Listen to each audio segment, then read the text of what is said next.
एक तू सच्चा तेरा नाम सच्चा। अनंत पृष्ठ 737। सतपुरुष बाबा फुलसंदे वाले कहते हैं, हे पवित्र आत्माओं, हमें चाहिए कि हम पूर्ण रूप से अपने आप को परमेश्वर के चरणों में अर्पित कर दें। तब हमारा शरीर उस ईश्वर का मंदिर बन जाएगा और इस मंदिर में वह आप ही प्रतिष्ठित होकर प्रकाश करेगा। हे स्वर्ग के पुत्रों, जन्म मरण के साथ जुड़ा हुआ है, यौवन वृद्धा अवस्था के साथ जुड़ा हुआ है, लक्ष्मी का अंत दरिद्रता है। इस प्रकार संसार में सब कुछ अनित्य है, क्षणभंगुर है। माया मोह को तज कर तथा सब इंद्रिय विषयों को क्षणभंगुर जानकर मन को निर्विषय बनाओ, ताकि उत्तम सुख प्राप्त होवे। अज्ञानी जीव धन पशु जाति वर्ग को अपना रक्षक या शरण मानता है कि ये मेरे हैं और मैं इनका हूँ, किंतु वास्तव में ये ना तो रक्षक है ना शरण।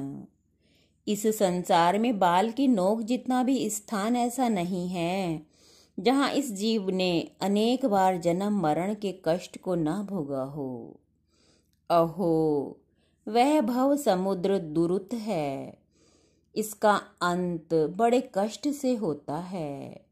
इससे व्याधि तथा जरा मरण रूपी अनेक मगरमच्छ हैं। निरंतर उत्पत्ति या जन्म ही जल राशि है, इसका परिणाम दुख है।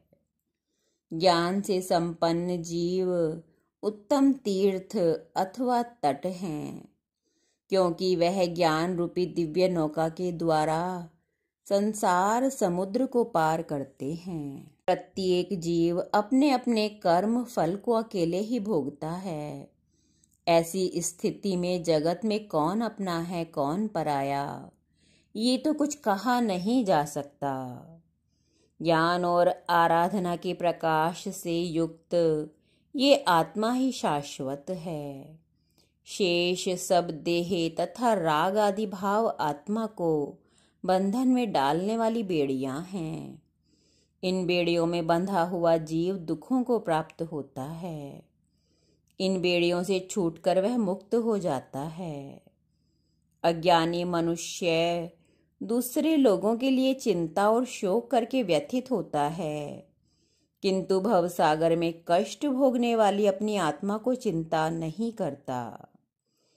मांस और हड्डी के मेल से निर्मित मलमूत्र से भरे 9 छिद्रों के द्वारा अशुचि पदार्थ को बहाने वाले शरीर में क्या सुख हो सकता है।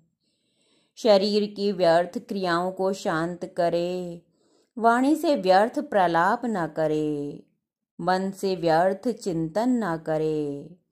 ऐसा अप्रमत्त मुनि कर्मों के बंधन में नहीं बंधता। एक तू सच्चा तेरा नाम सच्चा।